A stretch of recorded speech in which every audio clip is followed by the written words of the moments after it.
Gabriela salió de casa como cualquier mañana, pero ese día dejó algo atrás: sus libros. Minutos después, su última conexión se apagó, y con ella desapareció la rutina, la señal y cualquier respuesta. Su padre llamó a su madre, su novio escribió, sus amigos esperaron y nadie volvió a verla. Durante días, la ciudad la buscó a pie, en carteles y en redes. La única imagen era ella caminando con su uniforme hacia una parada de bus, un rastro mínimo, demasiado frágil, hasta que un descuido digital cambió todo. Su Facebook seguía abierto en el teléfono de su papá, y ahí estaba la conversación que no debía existir.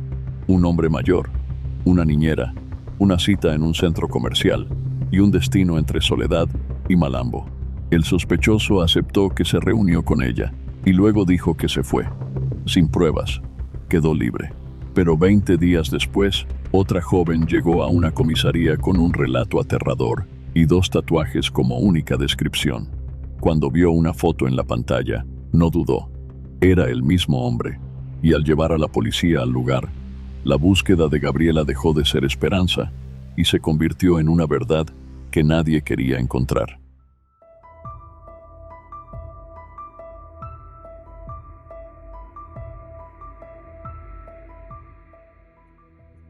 Gabriela Andrea Romero Cabarcas nació en Colombia en agosto de 1999. Fue la primera hija de Harold Romero y Luz Divina Cabarcas. 2 años después llegó Gianfranco, su hermano menor, y con él se completaba ese pequeño núcleo familiar. Gabriela creció en casa de su padre, junto a su hermano y una tía paterna. Su madre, aunque no vivía con ellos, nunca dejó de estar presente. Cada día hablaba con sus hijos, siempre atenta a lo que necesitaran. Durante su infancia, Gabriela compartió mucho tiempo con su abuela materna, quien fue una figura muy importante en su vida. En 2016, la abuela decidió mudarse a Perú para vivir con otro de sus hijos, dejando en Gabriela un vacío, pero también muchos recuerdos bonitos. Desde pequeña, Gabriela mostró una gran creatividad. Su pasión era el dibujo. Le encantaba dar forma a ideas y sentimientos con lápiz y papel. Ya en la adolescencia, empezó a hacer carteles para amigos y compañeros del colegio, y así fue como comenzó a ganar sus primeros pesos. Era una joven con iniciativa y muchas ganas de salir adelante. Se graduó del colegio y se inscribió en el SENA para estudiar gestión empresarial.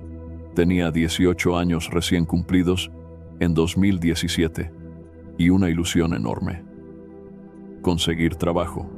No solo quería ayudar en casa, también deseaba ser independiente, comprarse sus cosas y no depender tanto de sus padres. Aunque ellos le insistían en que se concentrara en sus estudios, ella siempre buscaba la manera de aportar, cuidando niños, ayudando en tareas del hogar o haciendo los carteles que ya muchos conocían. Su deseo de trabajar se hizo aún más fuerte cuando su madre, quien trabajaba como auxiliar de farmacia, perdió su empleo. Gabriela sentía que era momento de dar un paso al frente. El 24 de noviembre de 2017, Gabriela salió de su casa como de costumbre a las 8:20 de la mañana. Iba, supuestamente, rumbo a sus clases, pero esa vez no llevó sus libros. Algo cambió ese día. No volvió a casa en la tarde, como solía hacerlo. Las horas pasaron, y al ver que no llegaba, su padre, Harold, se preocupó. A las 6 de la tarde, llamó a Luz Divina para saber si Gabriela estaba con ella. La respuesta fue un golpe inesperado. No sabía nada de su hija. Aquel día, Luz le había enviado un mensaje a las 11:30 de la mañana y el novio de Gabriela a las 9:20. Ninguno de los 2 mensajes llegó a destino. El teléfono de Gabriela ya estaba apagado para entonces. No respondía llamadas, ni tenía conexión a internet. Su última conexión fue a las 8:24, solo unos minutos después de haber salido de su casa. La preocupación en la familia de Gabriela creció aún más cuando uno de sus compañeros de estudio les confesó algo que no esperaban.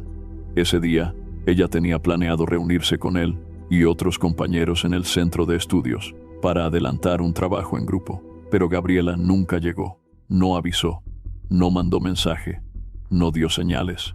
Era muy extraño viniendo de ella, una joven responsable, comprometida con sus estudios, que jamás se hubiera ausentado sin avisar. La denuncia formal por desaparición fue recibida por la policía recién el 29 de noviembre, 5 días después de su última salida de casa. Durante esos días, quienes tomaron las riendas de la búsqueda fueron los propios familiares y amigos. Recorrían barrios, preguntaban a vecinos, visitaban el centro de estudios, repartían afiches con su foto por toda la ciudad. También llenaron las redes sociales con llamados a cualquier persona que pudiera tener información. Hicieron todo lo que estaba a su alcance, pero parecía que nada daba resultado. Gabriela seguía sin aparecer y nadie tenía noticias concretas sobre ella. El 30 de noviembre se produjo un pequeño avance. Tras revisar grabaciones de cámaras de seguridad de los negocios y viviendas cercanas al camino que ella solía tomar para ir al Sena, apareció una imagen. Gabriela, caminando por la calle, poco después de las 8:30 de la mañana, vestía su uniforme. En esa zona había una parada de autobús, así que se pensó que probablemente iba en dirección a ella. Esa fue la única pista clara que obtuvieron las autoridades, pero no aportaba mucho más. Los días seguían pasando, y el caso comenzaba a generar eco. Compañeros de estudio organizaron marchas exigiendo respuestas. Querían que Gabriela volviera sana y salva. La familia, por su parte, fue a programas de radio, televisión, hizo entrevistas. Querían mantener el caso en la atención pública, para que no quedara en el olvido. Pero, aún con toda esa presión, la investigación parecía no avanzar. Fue entonces cuando surgió una pista inesperada. Gianfranco, el hermano de Gabriela, notó que en el celular de su papá, ella había dejado su sesión de Facebook abierta. Revisando sus mensajes, se encontraron con una conversación inquietante. El día anterior a su desaparición, Gabriela había estado chateando con un hombre mayor. Él le ofrecía trabajo como niñera, cuidando al hijo de un amigo. Habían acordado encontrarse justo el día en que Gabriela salió de casa y no volvió. El primer mensaje que ese hombre le envió a Gabriela por Facebook fue directo. Un amigo necesita una muchacha que le cuide a su hijo de 7 años. Solo medio tiempo, de 8 de la mañana a 12 del mediodía. Paga 800,000 pesos al mes. Si te interesa, dime. Si no, le digo a otra persona. Esa cantidad, para una joven que apenas empezaba a buscar oportunidades, representaba entre $250 y $300. Nada despreciable para alguien con ganas de ayudar en casa y empezar a tener su propio dinero. La policía comenzó a revisar toda la conversación entre Gabriela y ese hombre. Descubrieron que el contacto no era reciente. Llevaban meses hablando, aunque, en realidad, era él quien insistía. Gabriela respondía de forma seca, con frases cortas y poco interés. En ningún momento mostró confianza. De hecho, él le había pedido fotos en varias ocasiones, pero ella siempre se negó. Sin embargo, unas semanas antes, Gabriela le había contado que su mamá había perdido el trabajo y que ella estaba buscando alguna forma de generar ingresos. Para los investigadores, ese detalle pudo haber hecho que ella no viera sospechoso que de pronto le ofrecieran un empleo. El hombre le explicó las condiciones. El trabajo sería de lunes a viernes, de 8 a 12. Gabriela, con toda sinceridad, le respondió que a esa hora estudiaba y no podía. Pero no se cerró. Le dijo que su madre, que estaba desempleada, era una mujer joven y responsable, y podría encargarse del niño en ese horario. Él insistió. Quería que fuera Gabriela. Entonces ella propuso otra alternativa. Dijo que podía cuidar al niño por las tardes y que incluso aceptaría ganar un poco menos si eso ayudaba a que la contrataran. El hombre respondió que hablaría con su supuesto amigo. Aproximadamente 1 hora después, le escribió de nuevo. Le dijo que su amigo había aceptado que Gabriela fuera en las tardes. Ella, otra vez, ofreció que su madre trabajara por las mañanas. Pero esa parte de la conversación ya no tuvo respuesta clara. No se concretó nada sobre eso. Lo que sí quedó claro fue la invitación a una supuesta entrevista de trabajo para el día siguiente. El lugar, una zona del departamento del Atlántico, entre los municipios de Soledad y Malambo. Gabriela vivía en el municipio de Soledad, en el departamento del Atlántico. Cuando habló con ese hombre sobre la supuesta entrevista de trabajo, le comentó que no conocía bien Malambo, el lugar donde se suponía estaba la casa donde trabajaría. Él le respondió que no se preocupara, que él mismo la llevaría. Quedaron de verse en un centro comercial. Esa fue la última vez que se supo algo de Gabriela a través de sus redes sociales. El hombre con quien hablaba fue identificado como Levit Aldemar Rúa Rodríguez, de 30 años en ese entonces. Levit no era un desconocido para el sistema judicial. Había sido parte de la Policía Nacional de Colombia entre 2008 y 2010. Sin embargo, en 2010 fue condenado por un delito grave: violación y agresión sexual contra una mujer identificada como Marilyn, en el departamento del Cesar, donde él trabajaba como patrullero. Por ese crimen, recibió una condena de 12 años de prisión, pero solo cumplió 7. Fue beneficiado por la legislación que permite la libertad anticipada en casos de buena conducta. Cuando la policía lo interrogó tras la desaparición de Gabriela, él admitió que sí se reunió con ella en el centro comercial. Dijo que conversaron unos minutos y que luego ella se fue sola. Aseguró que nunca llegaron a ir a la supuesta casa donde trabajaría, ni conoció al amigo que necesitaba una niñera. Ante esa declaración, las autoridades solicitaron un cateo en la vivienda de Levit. Sin embargo, no se encontró nada que pudiera relacionarlo directamente con la desaparición. No había rastros, ni pruebas físicas, ni testigos. Solo la conversación de Facebook entre ambos. Y eso, legalmente, no era suficiente. Todo era circunstancial. No había una sola prueba contundente que permitiera detenerlo. Así que Levit quedó en libertad tras el primer interrogatorio. Con el único sospechoso libre y sin pistas claras, la investigación empezó a estancarse. El caso de Gabriela parecía llegar a un punto muerto. Cada día que pasaba sin respuestas, iba apagando la esperanza de encontrarla con vida. El 13 de diciembre de ese año, exactamente 20 días después de la desaparición de Gabriela, una joven venezolana de 17 años acudió a una estación de policía en Colombia. Su nombre fue protegido en los medios y se la conoció simplemente como Martina. Vino a presentar una denuncia muy delicada. Esa mañana, Martina esperaba afuera del local de su tía, una pequeña peluquería, donde ella ayudaba, cuando un hombre se le acercó de manera amenazante. Llevaba un arma consigo y, bajo amenaza, la obligó a subir a su vehículo. Le dijo claramente que, si no cooperaba, pondría su vida en peligro.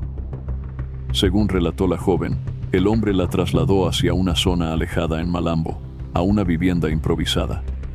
Lo que encontró allí era profundamente perturbador: ropa tirada por el suelo, artículos personales usados y desechos por todas partes. El lugar era desordenado, sucio y claramente inhabitual.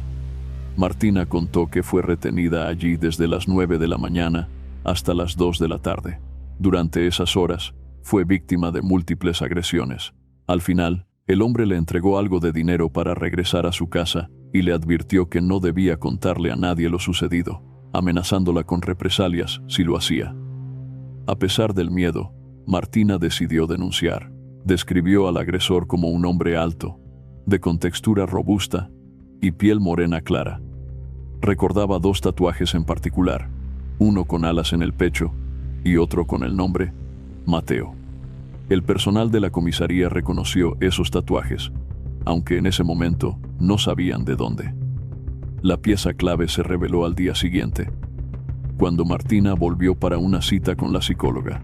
En ese momento, la imagen de Levit Aldemar Rúa Rodríguez, el principal sospechoso en el caso de Gabriela, estaba visible en las computadoras de la estación. Al verla, Martina fue clara y firme. Ese es el hombre que me llevó a ese lugar. Con la denuncia de Martina, las autoridades finalmente pudieron actuar con firmeza. El 14 de diciembre de 2017, Levit Aldemar Rúa Rodríguez fue capturado en el mismo centro comercial donde había dicho que se había reunido con Gabriela semanas atrás. Al día siguiente, el 15 de diciembre, la policía organizó una búsqueda intensiva en los alrededores de la zona donde Levit solía llevar a sus víctimas. Y fue allí, lamentablemente, donde se produjo un hallazgo devastador.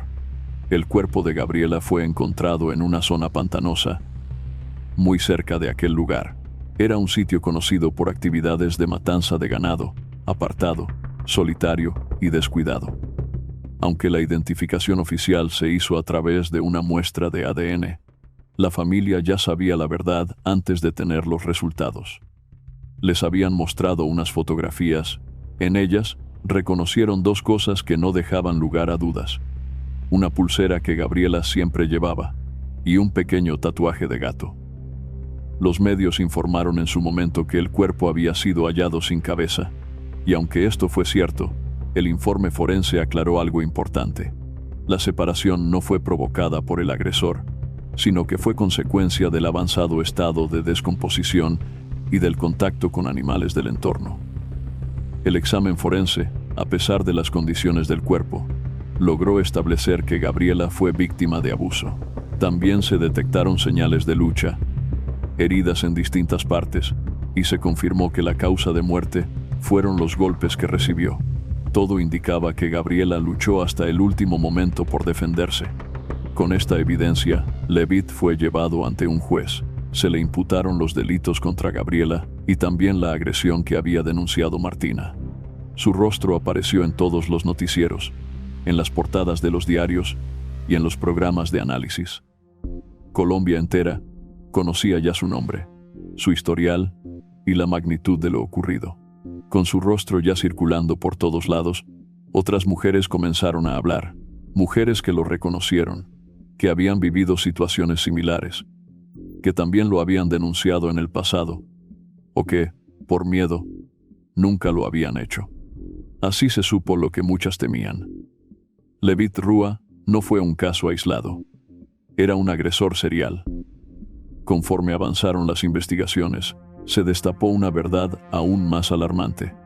Levit Rúa no solo estaba vinculado a la desaparición y muerte de Gabriela, ni al caso de Martina. Durante los meses que había estado libre, e incluso antes de salir completamente de prisión, había agredido sexualmente a múltiples mujeres. Resultó que, antes de cumplir su condena completa, Levit comenzó a recibir permisos especiales de 72 horas, lo que le permitía salir temporalmente de prisión. Durante esas salidas, en lugar de cumplir con una reinserción positiva, cometió más abusos.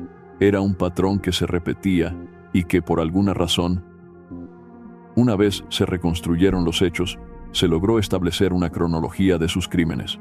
Antes de ser condenado, además del caso por el cual fue a prisión, abusó de una joven llamada Elizabeth en Valledupar. Ella trabajaba en un centro de estética y él la agredió ahí mismo. Durante su estancia en prisión, conoció a Muriel, una joven que iba a visitar a su hermano, también privado de la libertad. Levit se obsesionó con ella. Y cuando obtuvo los primeros permisos temporales, fue a su casa y la obligó repetidamente a estar con él. La amenazaba con hacerle daño a su hermano si ella se negaba. En otro de esos permisos, intentó agredir a Carla, hermana de un antiguo compañero de servicio. La golpeó brutalmente, le fracturó la mandíbula y le desfiguró el rostro. No logró consumar la agresión porque varias personas intervinieron al darse cuenta de lo que ocurría. También se registró otra agresión durante otro permiso, y luego, ya en libertad plena, las autoridades vincularon a Levit con una serie de ataques contra adolescentes, de entre 15 y 19 años. En total, se le adjudicaron 16 casos de abuso sexual. El primer proceso que llegó formalmente a juicio fue el de Martina, la joven venezolana que lo denunció tras ser atacada en Malambo, días después del asesinato de Gabriela. Durante las audiencias, Levitt ofreció una versión completamente distinta a la que Martina había declarado. Afirmó que lo sucedido fue consensuado, que sí la abordó cuando ella estaba esperando frente al local de su tía, pero que en ningún momento la obligó ni la amenazó. Levitt Rúa intentó justificar su encuentro con Martina, diciendo que ella le había comentado que aceptaba dinero a cambio de relaciones. Según él, discutieron, no llegaron a ningún acuerdo y solo le dio algo de dinero para que regresara a casa. Pero los informes médicos lo desmintieron por completo. El examen practicado el mismo día de la denuncia reveló múltiples lesiones en la zona íntima de Martina, golpes visibles en su cuerpo y un informe psicológico que confirmaba signos de estrés postraumático. Todo indicaba claramente que había sido víctima de una agresión sexual. La versión de Levitt no era creíble. En marzo de 2019, finalizó el juicio. Fue declarado culpable de acceso carnal violento, secuestro y hurto, ya que también le robó el celular a Martina. Al tratarse de una menor de edad, la pena fue más severa, 37 años de prisión. Al escuchar la sentencia, Levitt reaccionó con violencia y agredió a un periodista presente en la sala. Luego, comenzó el camino hacia el juicio por el caso de Gabriela Romero. Levitt enfrentaba cargos por asesinato, agresión sexual, secuestro y otros delitos. Se realizaron varias audiencias previas. En una de ellas, la madre de Gabriela, Luz Divina, le pidió a Levitt que la mirara a los ojos, pero él se negó. El proceso avanzaba con lentitud. Su defensa interpuso recursos y alegó no contar con la información necesaria para representarlo adecuadamente, lo que provocó repetidas postergaciones. Con la llegada de la emergencia sanitaria, todo se paralizó aún más. Están convencidos de que Levitt está usando cada herramienta legal posible para dilatar el proceso y así evitar enfrentar de verdad las consecuencias de sus actos. No fue sino hasta septiembre de 2022 que el juicio formal se reanudó en Barranquilla, bajo la dirección del juez Jorge Luis Torregrosa Monsalve. En esa instancia, la Fiscalía presentó pruebas forenses e imágenes de la escena del crimen que esclarecieron cómo Levitt habría engañado y terminado con la vida de Gabriela. Durante el proceso, algunos testigos expresaron temor por haber recibido amenazas, mientras que la madre de Gabriela no dejó de alzar la voz exigiendo justicia. Hasta la fecha, Levitt continúa cumpliendo condena en una prisión de máxima seguridad en Valledupar, y el caso de Gabriela aún no cuenta con una sentencia definitiva, lo que mantiene a su familia en una espera dolorosa, aferrada al deseo de que la justicia finalmente se cumpla. El caso de Gabriela Romero no solo representa un crimen brutal que conmocionó a toda Colombia, sino también una herida abierta en el sistema judicial y penitenciario del país. Levitt Rúa, con antecedentes claros de violencia sexual, no debió haber estado libre. Sin embargo, se benefició de permisos temporales y luego de una liberación anticipada, a pesar de su historial como agresor reincidente. Esta cadena de omisiones y decisiones mal fundamentadas permitió que continuara cometiendo actos atroces, incluso después de haber estado tras las rejas. Las autoridades judiciales fallaron en proteger a las mujeres que fueron víctimas y, sobre todo, fallaron en prevenir. A lo largo del proceso, se evidenció cómo los recursos legales y las tácticas dilatorias fueron utilizados para entorpecer el juicio por la muerte de Gabriela, prolongando el sufrimiento de su familia y generando una sensación de impunidad. Es alarmante que, hasta hoy, no haya una sentencia firme en este caso emblemático, lo que pone en duda el compromiso real del sistema con la justicia para las mujeres víctimas de violencia extrema. Este caso deja una lección profunda, urgente y dolorosa. No basta con condenar la violencia contra las mujeres en el discurso, si las instituciones no actúan con contundencia cuando hay vidas en riesgo. La historia de Gabriela nos obliga a cuestionar cómo se toman decisiones dentro del sistema penitenciario, qué valor se le da a las advertencias previas y por qué las víctimas deben seguir luchando, incluso después de haber perdido tanto. También nos invita a reflexionar sobre la necesidad de transformar la justicia en una herramienta accesible, rápida y sensible, que priorice la verdad y la reparación antes que los tecnicismos. Como sociedad, no podemos permitirnos el silencio ni la indiferencia. Necesitamos educar, prevenir, acompañar y, sobre todo, exigir que ningún agresor pueda esconderse tras los vacíos legales. La vida de Gabriela y la de muchas otras mujeres nos exige memoria, acción y compromiso. Porque cada día que pasa sin justicia es una nueva forma de violencia. Según tú, ¿qué se debería hacer para que casos como el de Gabriela no se repitan nunca más? ¿Sientes indignación al ver que el agresor sigue buscando formas de retrasar su enfrentamiento con la justicia? ¿Crees que los medios de comunicación tienen un papel importante en la lucha por la justicia y la protección de las víctimas? Queremos saber tu opinión. Te leemos en los comentarios.